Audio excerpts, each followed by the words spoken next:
Alhamdulillahirabbil alamin wa bihi nasta'in ala umurid dunya waddin wassalatu wassalamu ala asyrafil anbiya'i wal mursalin wa ala alihi wa ashabihi ajmain amma ba'd. Bapak Ibu peserta halaqah KHGT yang kami hormati, yang saya hormati Ustadz Profesor Dr. Haji Syamsul Anwar MA, yang saya hormati pula Ustadz Dr. Arwin Juli Rahmadi Barbutar, yang pada kesempatan kali ini di sesi yang pertama Ustadz Syamsul akan memaparkan materi tentang pemberlakuan global parameter kalender di suatu tempat di muka bumi dan argumen syar'i hilal di bawah ufuk. Kemudian Dr. Arwin akan memaparkan materi tentang dalil permulaan hari dalam KHGT. Di sini sedikit kami kenalkan. Yang pertama adalah Ustadz Syamsul Anwar, sudah masyhur di tengah-tengah kita. Beliau merupakan Ketua Majelis Tarjih dan Taklid Pimpinan Pusat Muhammadiyah sejak tahun 2000 sampai tahun 2022. Artinya 22 tahun kalau dihitung. Saya itu masih 4 tahun, kemudian saya lulus S2, beliau lulus menjadi Ketua Majelis Tarjih. Nah, jadi sudah cukup lama. Dan kemudian Ustaz Syamsul juga merupakan peserta yang ikut menghadiri Muktamar Kalender Islam Global yang dilaksanakan di Turki pada tahun 2016.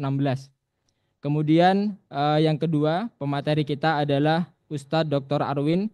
Beliau lahir tanggal 7 Ramadan tahun 1400. Nah, kira-kira sampai sekarang umurnya berapa bisa dihitung sendiri ya Bapak Ibu. Kemudian beliau merupakan Kepala OIF UMU, Observatorium Ilmu Falak Universitas Muhammadiyah Sumatera Utara, dan memiliki 38 karya buku di bidang ilmu falak. Kalau Bapak Ibu ingin lebih mendalami ilmu falak sampai ke bagian-bagian tertentu, bisa membaca buku dari Ustadz Arwin ini. Nah, langsung saja yang pertama. Waktu kami berikan kepada Ustadz Syamsul untuk memberikan materi tentang pemberlakuan global parameter kalender di suatu tempat di muka bumi dan argumen syar'i hilal di bawah ufuk selama 40 menit. Kemudian nanti dilakukan Ustadz Arwin 40 menit. Selanjutnya baru diadakan diskusi tanya jawab. Langsung saja kepada Ustadz Syamsul, waktu dan tempat kami persilakan. Dulu kebagian. Assalamualaikum warahmatullahi wabarakatuh. Enggak, Mas. Ya, lanjut.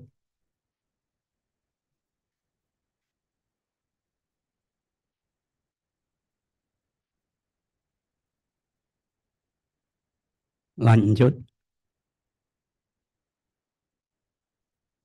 Ya, kita dahului dengan dalil-dalil syar'i KHGT. Apa ada dalilnya? Ya, dalil yang langsung tidak ada.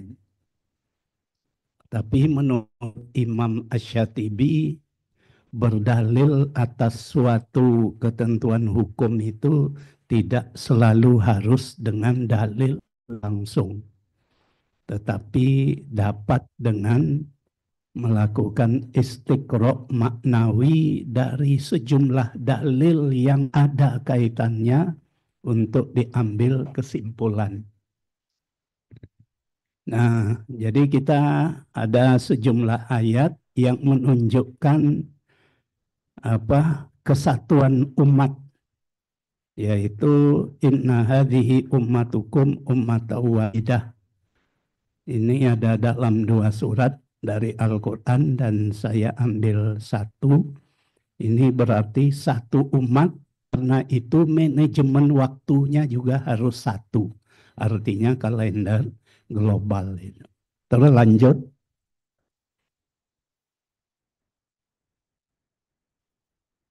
Yang kedua, wa ma arsalnaka illa kafatan linnasi basyira wa nadhira. Ini menunjukkan universalisme ajaran Islam. Pengejawantahan dari universalisme ajaran Islam itu antara lain adalah dalam wujud kalender tunggal, arti kalender global tunggal itu. Lanjut. Kemudian kalender Islam itu mengatur kepentingan sivil dan ibadah yang diwakili dalam ayat hiya mawaqitu linnasi wal hajj. Jadi mawaqitu linnas, penanda waktu bagi manusia itu dalam urusan sivil, wal hajj, dan urusan haji yang mewakili urusan agama. Jadi kalender Islam itu adalah kalender yang untuk muamalat dan keagamaan itu. Nah, yang haji yang perlu dicatat, di situ ada satu hari yang sangat penting yang disebut hari Arafah yang jatuh 9 Zulhijjah, di mana bagi orang yang tidak sedang melaksanakan ibadah haji disunahkan untuk puasa Arafah. Nah, agar puasa Arafah itu dapat dilakukan tepat pada momennya, kalender harus disatukan, dan untuk penyatuan itu kalender global. Sehingga hari Arafah itu kalau jatuh hari Jumat, di seluruh dunia dia harus jatuh hari Jumat. Karena itu ya satu-satunya cara kalender global. Kalau tidak ya yang kita hadapi sekarang. Di Arab sudah tanggal 9, kita masih tanggal 8. Di Amerika sudah tanggal 10, di Arab tanggal 9. Ketika mereka tanggal 10 itu Idul Adha, sholat Idul Adha, nggak boleh puasa. Bagaimana? Terpaksa mereka tidak puasa. Jadi kalender menghalangi mereka untuk melakukan ibadah. Ini berarti tanda dari kalender yang tidak benar itu. Kemudian lanjut, Nabi bersabda, as-sawmu yauma tasumuna wal fitru yauma tuftirun wal adha yauma tudahun. Puasa itu adalah hari semua kamu berpuasa. Tasumuna jamak. Jamak itu menunjukkan kepada semua. Jadi puasa itu dilaksanakan pada hari semua orang muslim berpuasa. Artinya tanggal 1-nya jatuh sama untuk seluruh umat Islam di seluruh dunia ini. Lanjut. Nah, saya ingin menyampaikan ini penting. Kalender, kaidah kalender dari Temu Pakar 2 hingga Kongres Istanbul 2016. Ini ketika Majelis Tarjih mengajukan draft tanpis ke PP, ada beberapa hal yang mungkin saya sendiri lupa ya mengoreksinya, dan itu satu hal yang penting. Saya baca aja, pertemuan internasional paling komprehensif merumuskan kaidah kalender adalah Temu Pakar 2 untuk pengkajian perumusan kalender Islam, Ijtima'ul Kubara Ats-Tsani Lidirasati Wad'i Taqwimil Islami, yang diselenggarakan oleh ISESCO bekerja sama dengan AMAS. AMAS itu Association Marocaine de l'Astronomie, dan IICS Libya. IICS itu International Islamic Society dari Libya pada tahun 2008. Inilah sepanjang pengetahuan saya pertemuan internasional tentang kalender Islam yang paling komprehensif membuat rumusan kaidah kalender. Nah, bagaimana kompletnya itu sambil lanjut, tidak hanya merumuskan parameter kalender, tapi juga merumuskan prinsip dan syarat, dan itu tidak pernah ada dalam pertemuan internasional lain manapun. Nah, bagaimana prinsip itu? Ada 5. 1. Penerimaan hisab. 2. Transfer imkanur ru'yat. 3. Kesatuan matla. 4. Keselarasan hari dan tanggal di seluruh dunia. Kelima, penerimaan garis tanggal internasional lanjut. Ini tidak ada masalah. Kemudian ada prinsip, ada syarat. Kalender Islam harus merupakan kalender dalam pengertian butir pertama dari keputusan itu. Butir pertama itu mencakup 3 hal. 1, definisi kalender. 2, 1 hari, 1 tanggal di seluruh dunia. Dan 3, kalender Islam itu harus memiliki keselarasan dengan sistem waktu dunia yang berlaku. Nah, ini nomor 3. Jadi berarti kalender Islam itu harus merupakan kalender dalam pengertian butir pertama. Kalender Islam berdasarkan bulan Komariah itu biasa. Nah, yang paling penting 3 ini. Kalender Islam selaras dengan tata waktu dunia sebagaimana disebutkan butir pertama. Konsep hari di dunia dimulai dari garis bujur 180 pada jam 00. Nah, itu artinya harus sesuai dengan itu. Ini keputusan kalender ISISCO. Kita namakan ISISCO karena dimotori oleh ISISCO. ISISCO itu kayak UNESCO-nya PBB ini. ISISCO ini di OKI. Jadi ini yang ketiga ini penting jadi catatan kita. Yang keempat, kalender Islam tidak boleh memasuki bulan baru sebelum kelahiran hilalnya. Kelahiran hilal itu istilah dalam bahasa Arab untuk ijtima. Yang kelima, kalender Islam memulai hari baru setelah imkanu ru'yat hilal di suatu tempat di muka bumi. Jadi yang penting kita amati syarat nomor 3 dan nomor 5 yang diturunkan dalam parameter kalender. Jadi syarat nomor 3 dan 5 ini diturunkan dalam dalam parameter kalender. Lanjut. Nah, ini parameternya. Bulan baru dimulai di seluruh dunia keesokan hari apabila terjadi ijtima pukul 12 UTC. Istilahnya UTC, kalau kita di sini GMT. Orang luar nggak mau menggunakan GMT, itu istilah yang salah katanya. Jadi istilah nggak benar. Mungkin ada unsur politiknya atau apa. Karena Greenwich itu mengacu kepada negara tertentu, negara lain nggak mau ikut. Jadi ada UTC. Bulan baru dimulai keesokan hari apabila ijtima sebelum pukul 12 siang di garis meridian 0. Jadi di Greenwich itu. Itu artinya di New Zealand pukul 00. Nah, nggak boleh lebih dari itu. Kalau lebih dari itu melanggar kaidah kalender, melanggar syarat di atas tadi. Kita harus mengikuti sistem waktu dunia. Hari dimulai tengah malam itu. Kalau sudah lewat itu sudah hari berikutnya. Jadi ijtima itu harus terjadi sebelum hari, harus terjadi sehari sebelumnya. Jadi kalau besok mulai tanggal 1, hari ini ijtima'nya. Jadi nggak boleh ijtima' itu pada hari yang sama. Yang kedua, bulan baru dimulai lusa di seluruh dunia apabila ijtima' terjadi setelah pukul 12 UTC.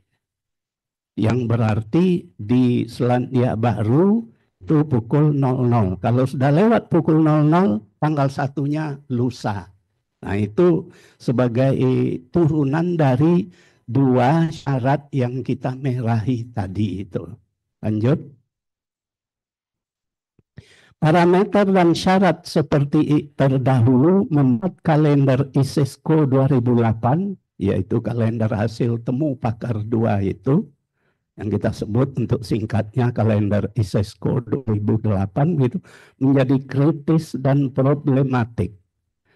yaitu ketika ijtima terjadi mepet pukul 12 yang UTC atau pukul 00 UTC tambah 12 waktu zona ujung timur New Zealand, konsistensi kalender menjadi terganggu.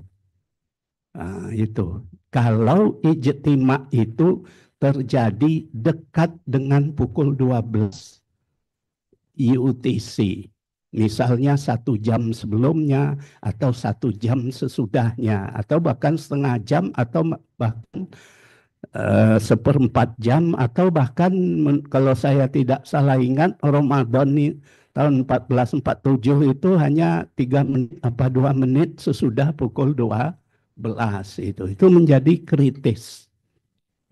Kenapa menjadi kritis? Seandainya pukul 12.30 ijtima. 12.30 UTC ijtima.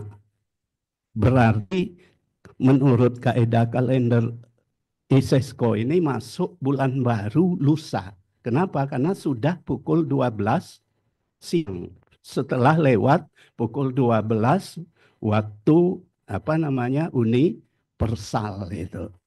Lewat pukul 12 siang itu lusa. Sebelum pukul 12 siang UTC besok. Nah, jadi kalendernya memang simpel itu. Enggak tergantung kepada kesepakatan. Ini sudah sampai di pantai apa belum ya, pantai itu di mana itu. Kalau air kering tuh pas yang kering itu udah termasuk benua Amerika belum. Nanti bulan depan air pasang itu yang pantai tadi bulan lalu masuk, ini bulan depan ini masuk apa enggak karena air pas. Jadi kan problem tuh perlu sepakat. Kalau ini enggak, pukul 12 sebelum masuk besok. Lewat pukul 12 lusa. Nah, jadi enggak tergantung kepada kesepakatan. Jadi tadi problematik. Kenapa problematik? Perjalanan semu bulan dari pukul 12.30 saat ijtima sesudah pukul 12 UTC tadi ke garis ke zona waktu ujung barat, yaitu zona waktu UTC min 12 jam, untuk mudahnya ke garis bujur 180 itu berapa jam? 12 jam. Berarti ketika sampai di zona waktu ujung timur, yaitu UTC min 12, ada 11,5 jam. Jadi sampai di situ usia bulan itu pada siang hari sudah 11,5 jam. Dari pukul 12 jelang sore, katakanlah terbenamnya pukul 18, ada waktu 6 jam. Jadi usia bulan saat itu sudah 17,5 jam. Usia 17,5 jam itu sudah sangat memungkinkan bahwa pada sore hari itu bulan itu akan terlihat di zona ujung barat. Berarti besok harusnya masuk bulan baru. Kalau tidak menyebabkan tertunda masuk bulan baru. Padahal itu bertentangan dengan syarat tadi itu. Nah, padahal menurut kaidah kalender lewat pukul 12 bulan baru dimulai lusa. Padahal hari sore itu setelah bulan jalan 17 jam, bahkan kalau terbenamnya matahari pukul 10 malam, kan kalau seperti di mana Alaska umpamanya itu kan sangat jauh ke barat, bisa musim panas itu. Ya apalagi Alaska, saya di Belanda aja dulu musim panas itu pukul 9, itu bukan puncak musim panas, tapi bulan Ramadan itu saya mengalami waktu itu bulan Mei. Jadi sudah musim panas juga lah itu. Bulan Mei itu terbenam mataharinya pukul 9.15 itu. Kalau pukul 9 berarti usia bulan menjadi 21 itu. Usia bulan 21 itu pasti sudah nongol dia itu. Lanjut. Jadi di situ problemnya kalender ISISCO itu. Lanjut. Nah, ini contoh. Ijtima Senin 30 Mei 2117. Ini tahun Masehi ya, mestinya itu ada dalam makalah. Saya lupa ini Syawal 1541 ya. Nah, itu. Ini contohnya memang panjang-panjang ke depan. Sebab saya nulis buku tahun 2008, 2009, contohnya 10 tahun ke depan. Sekarang sudah basi untuk dibaca itu karena contohnya udah lewat. Maka tak bikin panjang-panjang gitu ya. 2117 biar ketika dibaca masih masa depan itu. Jadi buku-buku saya itu ada interkoneksi studi hadis itu ya, dibaca loh. Ini buku saya ini sudah basi, ini udah tak bikin aja contohnya panjang itu. Jadi itu 13 lewat 16 menit, lewat 15 detik UTC, Selasa 1 Juni pukul 1. Nah, jadi udah lewat tengah malam ya. 16.15 waktu Selandia Baru. UTC plus ya ini ketika dia itu agak melenceng jarinya ya kena sama dengan padahal itu angka tambah ya. Setelah pukul 12 UTC. Syawal 1541 dimulai lusa. Kenapa dimulai lusa? Karena dia pukul 13. Jadi lewat dari pukul 12 UTC. Jadi dimulai lusa itu. Yaitu Rabu 2 Juni 2117. Sore Senin 31 Mei saat ijtima itu di bujur 0, kemudian sore Senin di bujur 180 derajat, hilal dimungkinkan terlihat di zona ujung barat. Di Seattle, AS, ini ibu kota negara bagian Washington, Pak Tono. Tinggi hilal sore Senin itu 7 derajat 55 menit. Dan elongasi 9 itu. Jadi tinggi 7, elongasi 9 juga sudah cukup tinggi. Semestinya Syawal 1541 jatuh hari Selasa 1 Juni. Padahal menurut kaidah jatuh hari Rabu 2 Juni. Inilah problem kalender ISISCO tadi. Jadi kalender menjadi inkonsisten. Nah, jadi itu lanjut itu. Nah, lalu bagaimana anggota sidang temu pakar dua itu menjawab? Nah, di antara yang menjawab itu konseptornya Jamaluddin. Selama itu ru'yat dengan alat optik atau ru'yat dengan mata telanjang tapi amat sukar, itu dianggap tidak melanggar kaidah kalender. Yang dianggap melanggar kaidah kalender itu adalah kata kalau ru'yat itu adalah ru'yat dan mata telanjang dengan mudah itu. Nah, itu. Jadi dari 1115 bulan yang diuji itu tidak ada yang melanggar kaidah ru'yat dengan ru'yat tak telanjang secara mudah, itu enggak ada. Kalau yang dengan alat optik tadi itu ada beberapa kejadian antara lain ini. Nah, itu jawabannya. Karena itu masih dianggap sah. Itu yang menjawab Jamaluddin itu. Ya, jadi karena itu meskipun diberi jawaban seperti itu ya tidak memuaskan. Oleh karena itu kalender ISISCO ini terus diuji lagi, diuji terus dan diuji terus. Lalu tahun 2013 diadakan pertemuan di Istanbul, Turki, untuk membahas masalah ini, mencari solusi itu. Maka solusi yang diambil adalah yang syarat yang merah kita tandai tadi, masuk bulan baru, ijtima'nya harus pada hari sebelumnya itu kita korbankan sedikit, gitu. Tapi tidak dikorbankan benar, dikorbankan sedikit.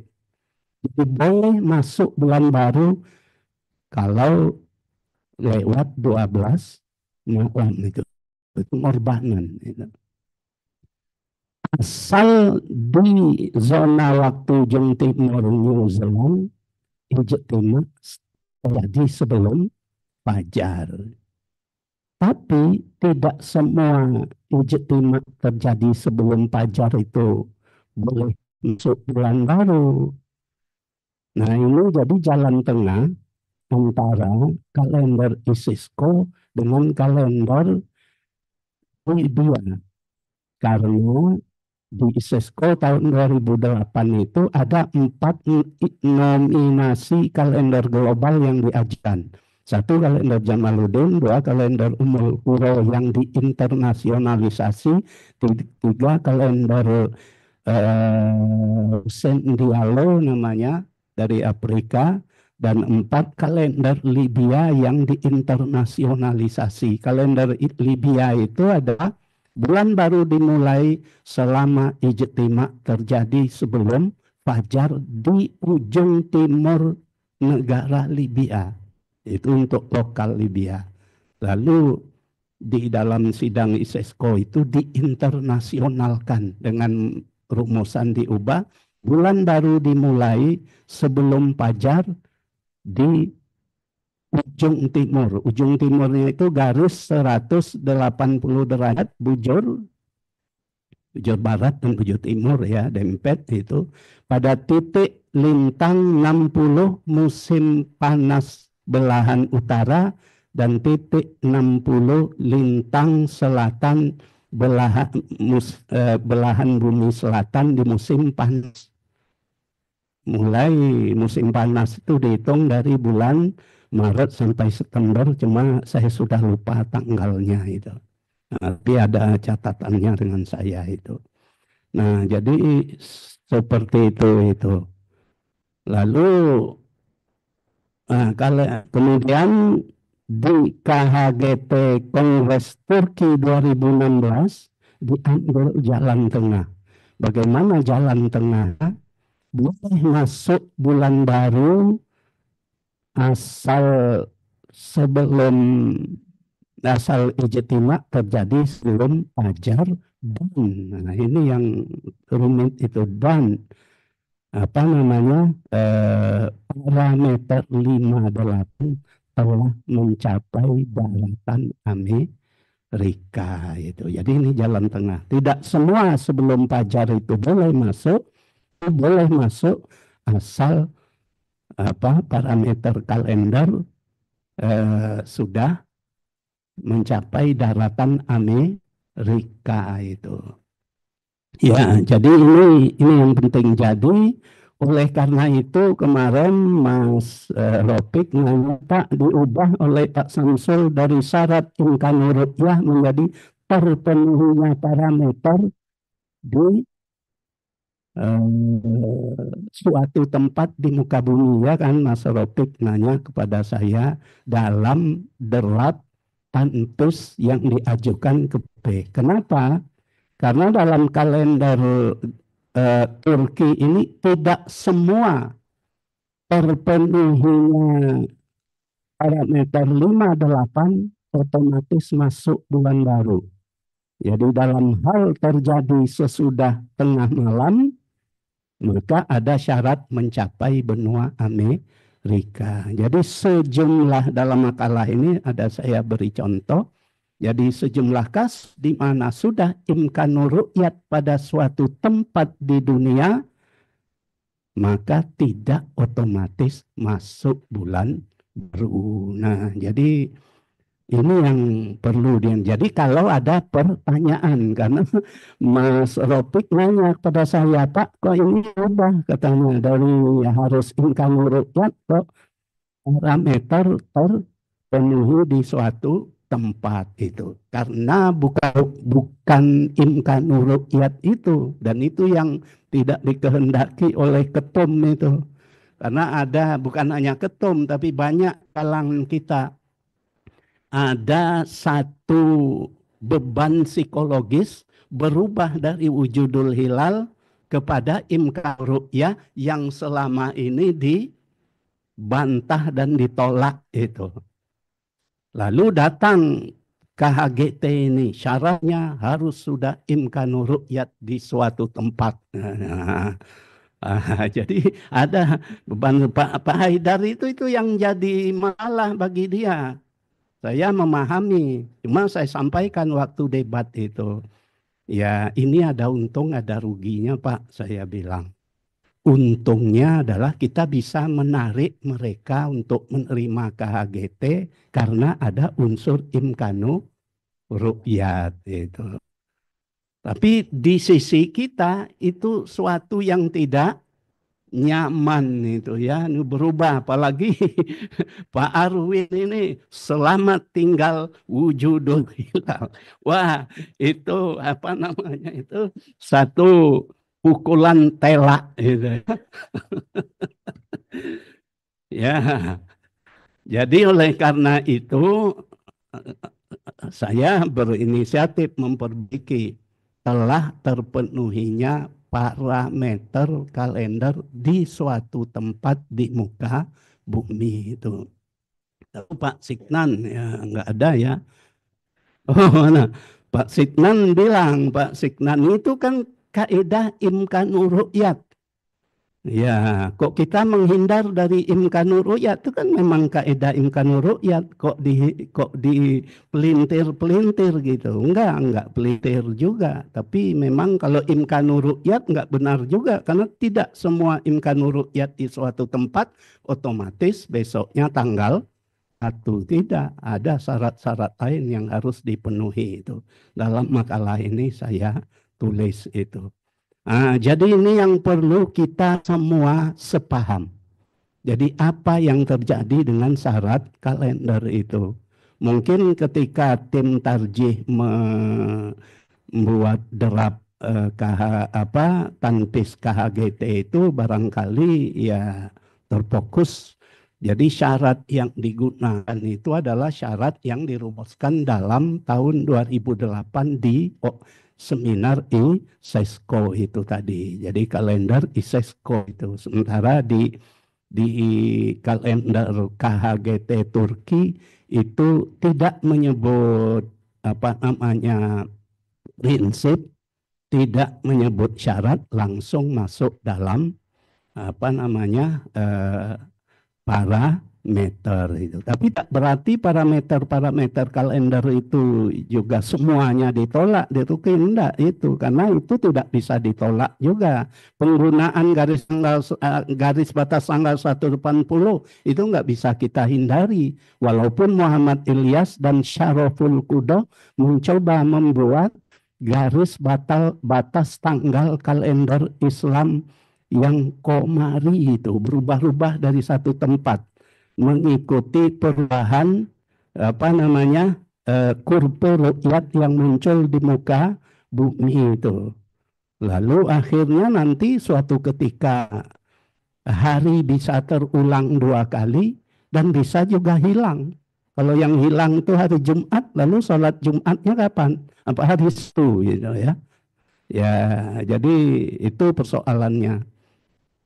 Ya, jadi kembali bahwa dalam KHGT prinsip memasuki bulan baru sebelum prinsip memasuki bulan baru dengan syarat ijtima terjadi pada hari sebelumnya itu dikorbankan di kalender KHGT.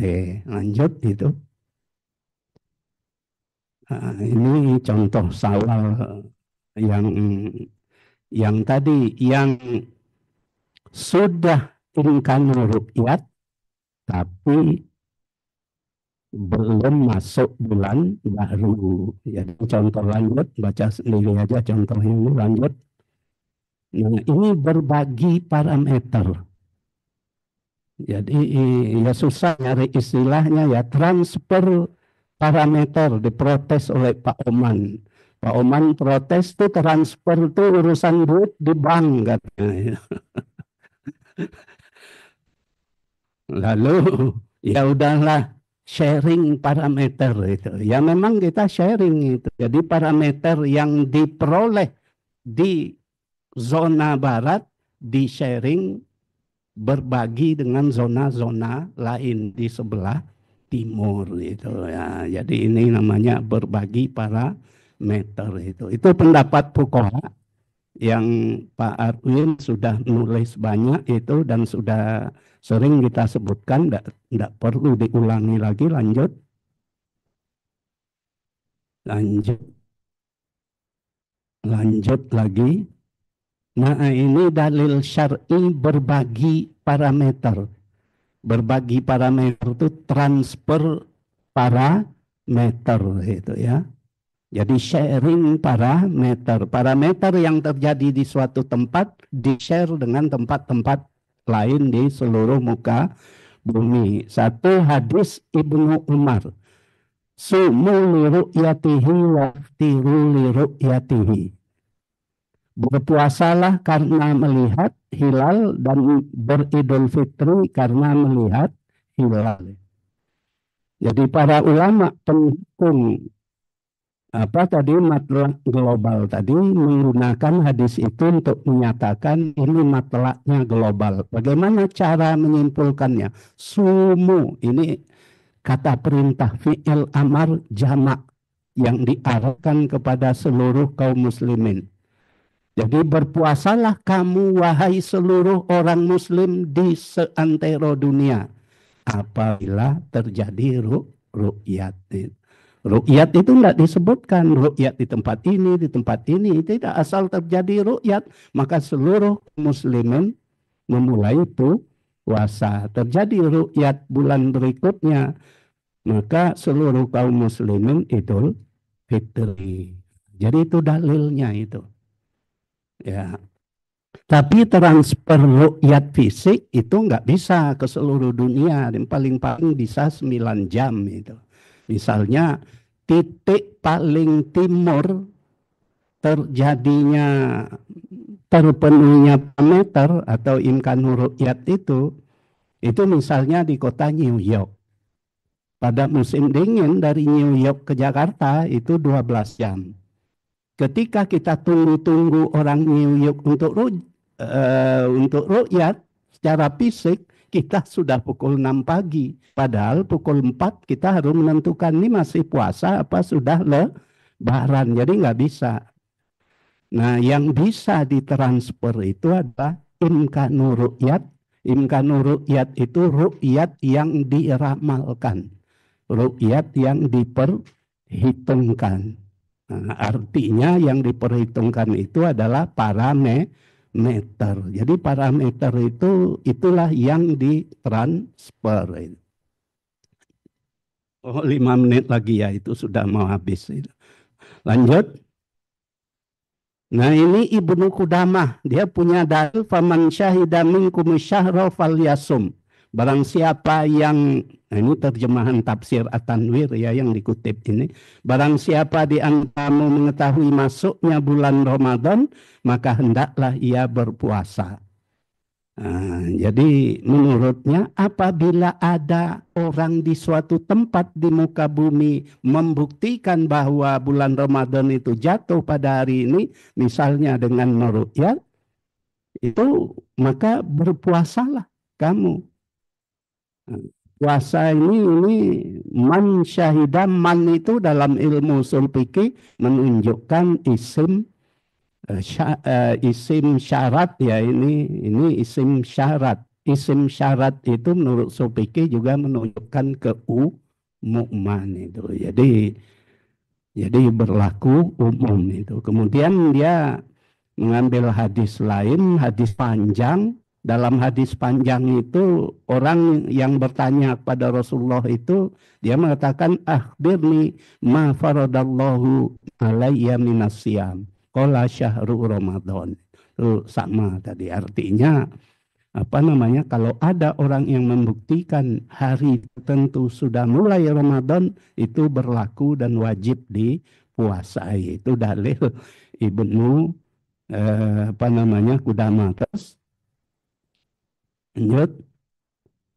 Nah, ini hadis Abu Hurairah, ini yang digunakan oleh Ahmad Muhammad Syakir sebagai penggagas pertama kalender global Hijriyah tunggal. Nih hadis ini. Puasa itu adalah pada hari semua kamu berpuasa. Berarti puasa itu jatuh pada hari yang sama di mana semua umat Islam mulai puasa. Itu lanjut.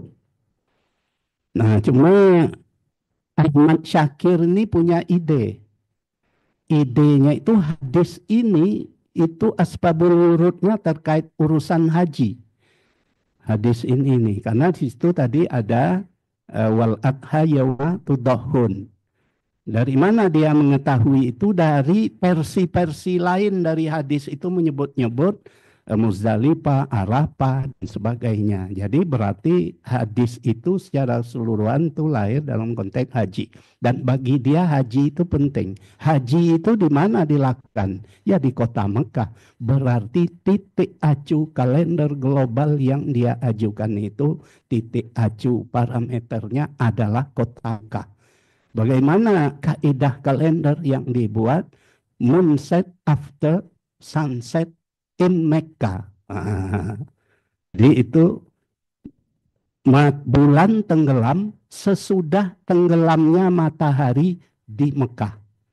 Jadi apabila pada hari ke-29 itu matahari tenggelam, baru kemudian bulan tenggelam, berarti besok bulan baru.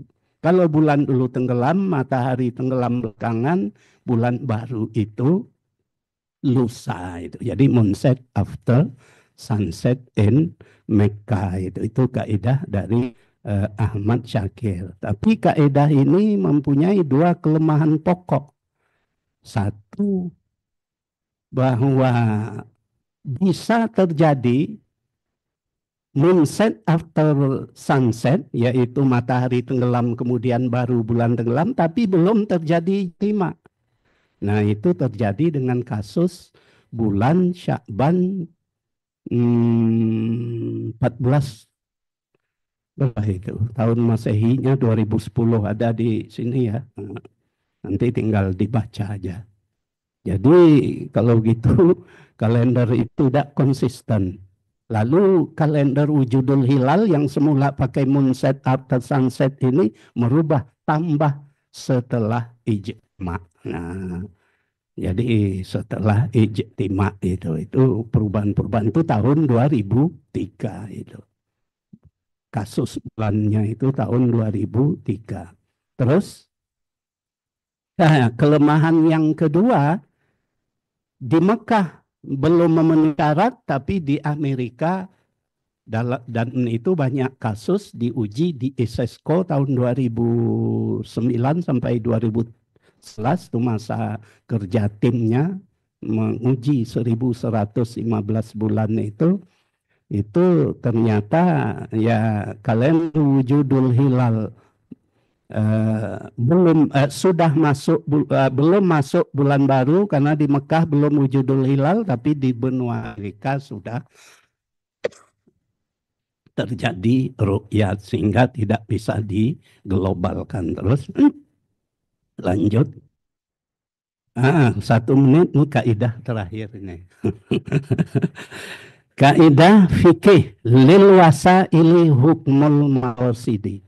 Sarana itu mempunyai hukum yang sama dengan tujuan. Tujuan kita adalah untuk merumuskan kalender Hijriyah global tunggal. Bagaimana kita dapat melaksanakan tujuan itu? Tidak lain dengan melakukan transfer parameter kalender. Artinya sharing parameter kalender ke kawasan lain termasuk kawasan di bawah ufuk itu. Nah, itu harus kita pakai, kalau tidak ya tidak bisa. Dan bulan di bawah ufuk itu apakah kita melanggar sumu li ru'yatihi, tidak melanggar sumu li ru'yatihi. Kenapa tidak melanggar? Karena ya orang di bawah upuk itu berpuasa ya karena sudah dimungkinkan hari itu walaupun waktunya di belakang, tapi pada hari yang sama sudah melihat hilal itu. Ya, jadi itulah kira-kira yang bisa kita sampaikan. Mudah-mudahan ada manfaatnya. Demikian. Assalamualaikum warahmatullahi wabarakatuh. Waalaikumsalam warahmatullahi wabarakatuh. Ya, terima kasih Ustadz Syamsul. Untuk tanya jawabnya kita tunda dulu karena bersama-sama kita akan menyimak terlebih dahulu penjelasan dari Ustadz Arwin Juli Rahmadi Butar-Butar tentang awal hari, kapan, dan di mana. Baik, waktu 40 menit kami berikan kepada Ustadz Arwin. Silakan Ustadz. Assalamualaikum warahmatullahi wabarakatuh. Alhamdulillah wassalatu wassalamu ala Rasulillahi sallallahu alaihi wasallam wa ala alihi wa sahbihi wa mawalah. Yang sama kita hormati Pak Samsul Anwar, Ketua Pimpinan Pusat Muhammadiyah, yang juga narasumber yang sudah menyampaikan materinya tadi, yang sudah sama-sama kita dengar. Kemudian yang sama kita hormati Bapak Hamim Ilyas, Ketua Majelis Tarjih yang hadir bersama kita, dan Bapak Ibu seluruhnya yang saya hormati dan muliakan. Materi saya sebagai tampak di layar yaitu tentang awal hari, kapan dan di mana, atau persisnya argumen atau dalil tentang permulaan hari oleh karena KHGT itu meniscayakan dan memastikan atau memersiskan kapan dan di mana hari itu dimulai. Dan juga ada tambahan sedikit nanti tentang isu-isu terkini terkait dengan KHGT yang ini arahan dari Dr. Muhammad Rafiq untuk mengangkat beberapa isu terkini tentang KHGT. Lanjut, Mas. Yang pertama, Bapak Ibu, lanjut. Terkait dengan etimologi atau istilah hari yang dalam bahasa Arab itu disebut dengan al-yaum. Dari sejumlah literatur yang saya baca, definisi hari atau al-yaum ini sangat kaya gitu. Tetapi betapapun kaya, tapi sangat fleksibel begitu. Pertama, hari itu atau al-yaum disebut dengan mutlaq az-zaman, atau bisa disebut juga al-yaum itu adalah al-waqa'i atau ya kejadian atau peristiwa dan seterusnya. Misalnya Yaum Ahzab, Yaum Arafah, dan seterusnya. Kemudian secara terminologi, diantaranya secara astronomis, hari itu adalah zaman miqdaruhu min tulu asyams ila ghurubiha. Dari sejak terbit matahari hingga terbenam matahari. Nah, esensi atau substansi dari hari dari sejumlah literatur yang ditelusuri, secara umum hari itu atau aliyah itu adalah periode waktu yang terus bersambung. Muddah minaz zaman mumtaddah muttasilah. Jadi waktu yang terus bersambung dan seterusnya, yang diantara makna atau peristilahan lain yang merujuk kepada al-yaum itu ada al-waqt, ada az-zaman, al-hin, dan lain-lain. Intinya adalah secara etimologi, waktu al-yaum atau hari itu dia bersifat fleksibel, artinya dari berbagai sudut, perspektif, dan literatur ada kekhasan dan kekhususan makna dan definisinya. Lanjut, kita masuk langsung dalam teks dan konsep KHGT.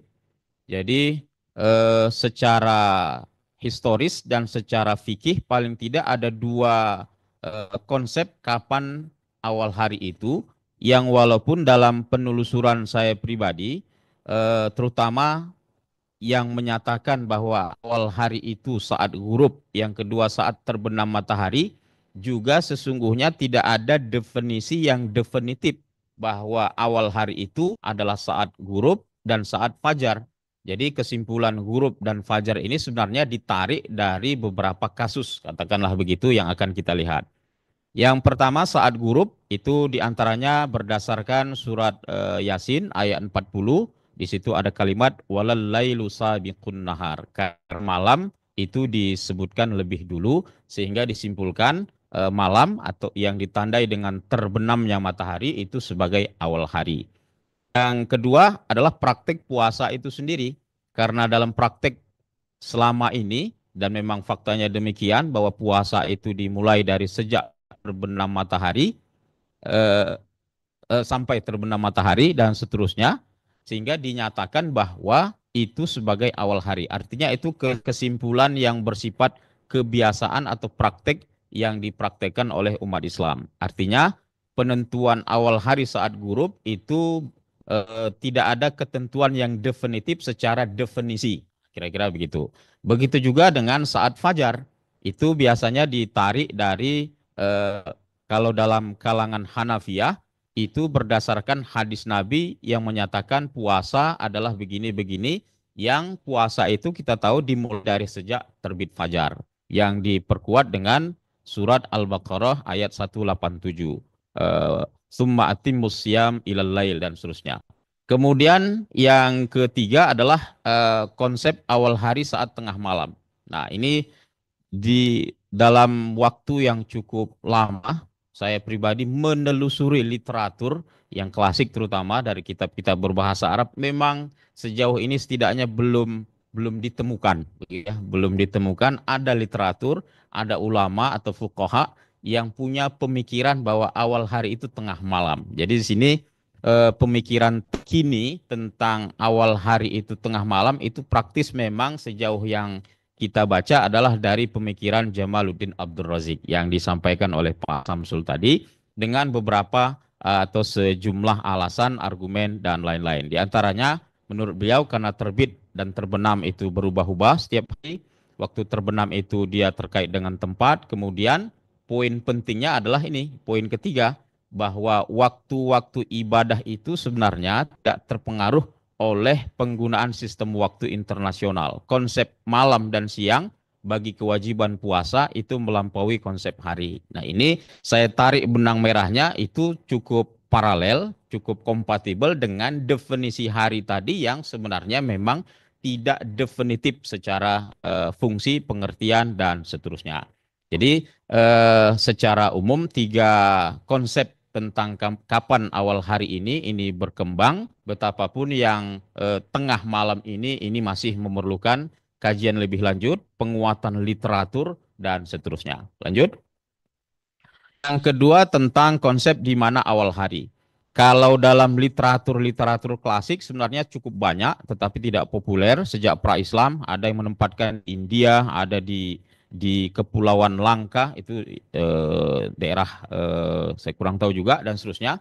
Tapi yang populer dengan kaitan dengan kalender itu ada dua pemikiran, di Makkah dan di Samudra Pasifik. Di Makkah tadi Pak Samsul sudah menyampaikan, ternyata memang ada cukup banyak saya searching di Google Scholar misalnya, itu ternyata sudah cukup banyak yang punya pemikiran bahwa awal hari itu harus dari Makkah. Di antaranya ada Abu Zahra, Hasbi As-Siddiqi, Imaduddin Ahmad, Ahmad Muhammad Syakir, Muhammad Hasan Basurah yang ini astronom dari Arab Saudi yang aktif, ada Hussein Kamaluddin, dan terakhir Darmawan Abdullah yang artikelnya sudah saya baca. Jadi beliau mengkonsep, mengusulkan bahwa jam itu dimulai dari jam 00-nya itu adalah saat maghrib. Jadi kalau selama ini kita memahami jam 18 itu dirubah menjadi jam 00. Ini pemikiran beliau dan masih banyak lagi. Tapi seperti dijelaskan Pak Samsul tadi, ada banyak kesulitan jika menempatkan Makkah itu sebagai awal hari. Tapi secara psikologis, secara historis, secara secara keagamaan gitu, jika kita mampu mengkonstruksi bahwa awal hari itu bisa baik dan definitif di Makkah, saya kira ini akan sangat memudahkan ya proyek kalender Islam global, karena umat itu sudah ya orientasinya Makkah karena di situ ada Ka'bah dan keistimewaan lainnya. Tapi memang dari sejumlah yang saya baca, terutama tulisan Pak Samsul di buku beliau, memang lebih banyak kesulitan atau kemudaratannya jika menempatkan Makkah atau di Makkah itu sebagai awal hari. Sehingga memang mau tidak mau secara implementatif pilihannya memang harus di Samudra Pasifik atau yang seperti kita gunakan hari ini. Tapi lagi-lagi dalam penelusuran saya pribadi, literatur atau qaul ulama yang menyatakan ini itu belum ada gitu. Karena saya memang bacaan saya itu lebih banyak ke historis sejarah, memang jadi ya perlu dikuatkan dari bidang ini, tapi memang sejauh ini belum ditemukan ya. Saya masih menyatakan belum ditemukan, mudah-mudahan nanti ke depan ada ditemukan literaturnya gitu. Lanjut. Nah, ini analisis, ini pikiran dan perenungan saya pribadi. Jadi sebenarnya tidak ada ketentuan definitif secara syariat mengenai kapan dan di mana hari dimulai. Jadi definisi setelah ghurub, fajar dan seterusnya itu kan penyimpulan dari praktek-praktek ibadah yang dilakukan oleh umat Islam. Awal hari itu ada kalanya ba'da ghurub atau ada kalanya terbit fajar gitu. Yang kedua, definisi hari itu fleksibel dan tidak definitif. Nah, ini baru yang ketiga tadi, ini yang kaitannya dengan puasa tadi dan seterusnya. Tapi ala hal tentu ini semua masih perlu kajian lebih lanjut. Oleh karena memang 3 poin ini jika disampaikan kepada yang berfaham bahwa awal hari itu ba'da ghurub, ini sensitif. Jadi bisa jadi itu counternya, berarti itu melanggar perintah Nabi. Nabi kan sudah menyatakan puasa itu begini-begini, sehingga awal hari itu kan setelah ghurub, dan itu sudah pendapat mayoritas atau jumhur ulama, sehingga seolah-olah kita menentang pendapat ulama dan seterusnya. Jadi ini memang harus dijelaskan, harus disederhanakan, dan intinya perlu kajian lebih lanjut lagi gitu. Lanjut, next. Nah, kemudian kita tahu Bapak Ibu bahwa konsep hari atau awal hari dalam KHGT itu adalah tengah malam, jam 00 gitu. Jadi kalau umpamanya hilal sudah terpenuhi, terlihat di Los Angeles, maka ditarik ke Indonesia itu sudah jam 10 atau jam 7 pagi. Di timur itu sudah jam 10 pagi. Artinya awal hari kita, awal puasa kita itu adalah jam 12 malam sebelumnya, jam 00. Sehingga pertanyaannya, kapan tarawihnya? Ini saya berpikir dan saya hasilkan 3 pikiran ini, Bapak Ibu. Yang pertama ya kita konsisten ikut ya awal hari itu ya tengah malam. Kalau umpamanya nanti tengah malam ini kita awal hari, ya sholat tarawihnya nanti tengah malam. Ini pilihan pertama, opsi pertama. Opsi yang kedua, ya sholat tarawihnya tetap dilaksanakan setelah Isya, sebelum tengah malam hari itu, berangkat dari pandangan Jamaluddin Abdul Razik tadi, bahwa tidak ada kaitan erat langsung antara praktek ibadah dengan konsep hari. Opsi yang ketiga ya sudah, untuk hari pertama nanti malam begitu, silahkan pilih opsi pertama, kedua, besok dan seterusnya ya sudah setelah sholat Isya seperti biasa begitu. Jadi ini perenungan saya. Barangkali Bapak Ibu nanti ada opsi yang keempat, kelima dan seterusnya, ya saya kira ini pertanyaan penting yang juga perlu untuk dijelaskan, karena ini yang akan kita praktekkan secara real pasca kita menetapkan atau melaunching KHGT gitu. Next, lanjut. Nah, berikutnya, jadi materi awal hari sudah habis dari saya, Bapak Ibu, dan insya Allah kaitan itu atau masalah itu akan terus saya baca-baca lagi, saya lihat lagi dalam berbagai perspektif, insya Allah ke depan nanti. Nah, ini Bapak Ibu, ini arahan dari Surofik. Jadi dari LFNU, Lembaga Falakiyah NU, sudah setidaknya 2 kali mengkaji, mengkritisi konsep KHGT Muhammadiyah yang diberi judul dengan 33 catatan LFNU untuk konsep kalender hijriah global tunggal. Jadi sudah 2 kali dibahas, dikritisi secara formal di Persis, di Persatuan Islam, dan yang kedua di internal PBNU atau LFNU. Nah, saya pribadi sudah menjawab semampu saya 33 catatan ini, dan sudah saya share, sudah saya publish di website OIB UMSU, itu URL-nya bisa diklik nanti Bapak Ibu. Beberapa poin-poin penting yang patut untuk kita cermati dan menjadi masukan penting bagi KHGT diantaranya adalah sebagai berikut. Lanjut. Yang pertama terkait dengan otoritas. Ini nanti materi Pak Dr. Rafiq.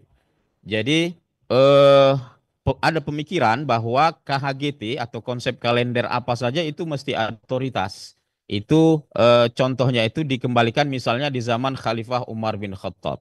Kita tahu bahwa proses penomoran kalender di zaman Khalifah Umar bin Khattab itu diantaranya adalah karena dimotori, diinisiasi, diperintah oleh Khalifah Umar bin Khattab. Artinya tentu konsep kalender apa saja karena dia untuk umat, seyogianya harus ada otoritas yang menetapkan. Saya pribadi sudah saya tulis dalam berbagai kesempatan, sudah saya sampaikan, saya pribadi tidak menyetujui otoritas dalam konsep kalender global karena banyak alasan.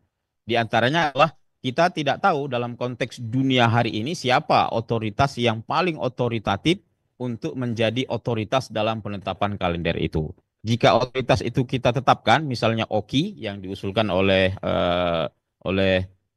satu pihak begitu, bagaimana misalnya nanti kalau otoritas itu kehilangan legitimasinya, kehilangan otoritasnya, ada dinamika politik, perseteruan dan seterusnya, bagaimana nasib kalendernya, kira-kira begitu.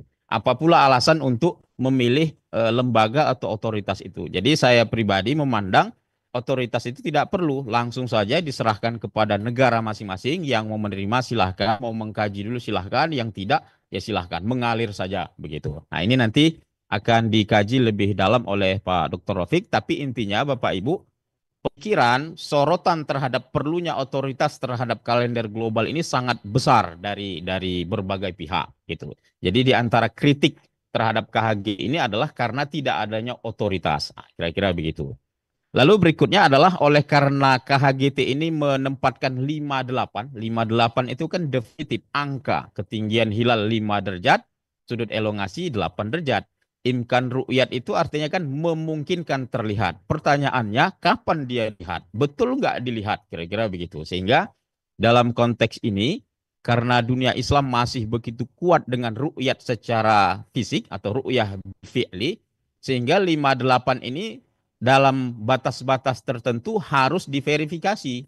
Jadi ada keinginan misalnya jika 58 itu sudah terpenuhi di suatu tempat, harus dipastikan bahwa memang ada yang melakukan ru'yat atau memverifikasi di satu tempat itu. Ini dalam rangka Bapak Ibu menguatkan konsep beberapa poin yang disampaikan Pak Samsul tadi terkait dengan matlak global atau ittihad al-matali. Jadi matlak global ittihad al-matali bahwa keterlihatan hilal di satu tempat di-sharing atau ditransfer tadi itu maknanya adalah ru'yat murni, bukan imkan, bukan perkiraan. Jadi alangkah baiknya dan seniscayanya ya dari pihak yang mengkritik bahwa 58 itu harus terverifikasi. Jadi saya pribadi melihat jika ini bisa dilakukan itu akan semakin menguatkan dan memudahkan berlaku dan diberlakukannya KHGT ini. Begitu. Berikutnya adalah terkait dengan strategi penyatuan. Lokal dulu, lalu ke global, ataukah sebaliknya global ke lokal. Nah, pemikiran di Indonesia dari sejumlah pihak itu sebaiknya lokal dulu, baru ke global. Bukan dari global ke lokal. Jadi ini juga perlu diberikan narasi. Saya pribadi sudah menjelaskan ini dengan mengutip narasi dari Pak Samsul juga, begitu. Bahwa dengan mengupayakan global, kita tidak mengulang konsep lagi. Kalau kita urus dulu lokal, kita tawarkan global, nanti global nggak setuju, ditukar lagi konsepnya dan khususnya itu akan menghabiskan waktu. Artinya dua-dua ada plus minusnya. Jadi ini juga harus dicarikan solusinya, kira-kira begitu. Berikutnya adalah mengapa jam 00, gitu ya. Jadi bukankah ini mengadopsi sistem matahari? Nah, ini juga pertanyaan yang banyak juga muncul dialamatkan kepada KHGT yang jawabannya tadi sudah kita jelaskan. Karena ini yang paling implementatif, yang paling logis, yang paling bisa memberlakukan KHGT itu dengan konsep satu hari satu tanggal di seluruh dunia itu memang dan harus dari jam 00. Kalau dari setelah grup, dari fajar itu tidak akan bisa terimplementasikan KHGT satu hari satu tanggal di seluruh dunia itu. Lanjut, yang terakhir barangkali. Nah, ini juga ada pertanyaan, mengapa daratan benua Amerika? Ini terutama di Medan ini Bapak Ibu. Anti kali orang Medan ini, terutama warga kita Muhammadiyah dengan Amerika. Kenapa Amerika harus disebut dalam KHGT itu? Kira-kira begitu. Kenapa harus disebut gitu? Bisa nggak dihilangkan itu? Karena dalam klausul KHGT 58 itu dari putusan Turki itu kan ada dijelaskan Pak Samsul tadi daratan Amerika itu.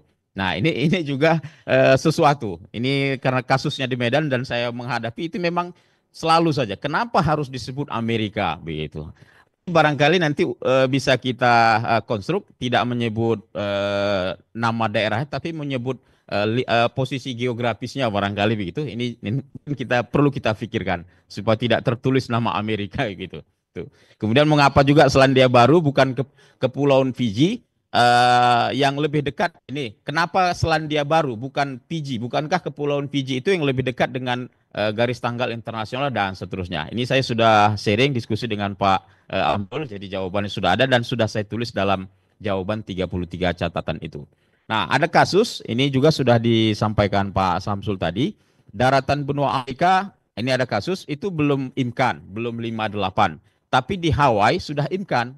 Pertanyaannya, Hawaii ini masuk awal bulan atau istiqmal atau tunda? Gitu. Jadi ini problem juga gitu. Kasus lain, umat Islam di suatu tempat sudah melihat hilal. Misalnya tidak sampai 58, 4,5 dan elevasi 8. Terlihat, terverifikasi. Bisa dikonfirmasi secara ilmiah. Nah, ini KHGT masuk atau tidak begitu? Kalau ketinggian hilalnya di bawah 5, 4,5 misalnya begitu. Jadi ini juga menjadi catatan yang harus difikirkan terhadap konsep dan implementasi KHGT yang akan kita terapkan tahun depan. Yang terakhir sekali, habis. Ini juga tadi sudah pertanyaan awal hari atau jam 00 sholat tarawih. Kemudian pertanyaan yang berulang-ulang, mana peta KHGT itu, mana softwarenya, aplikasinya. Saya kira ini nanti yang akan dijelaskan, dijawab oleh Pak Amirul, Pak Kasmui, Pak Ruswa, dan lain-lain. Itu barangkali Bapak Ibu yang bisa saya sampaikan. Mudah-mudahan informasi ini berguna, bermanfaat untuk kita jawab, kita sikapi secara arif, secara bijak, dan seterusnya. Demikian, Assalamualaikum warahmatullahi wabarakatuh. Assalamualaikum warahmatullahi wabarakatuh. Ya, terima kasih Ustadz Arwin atas penjelasannya. Untuk berikutnya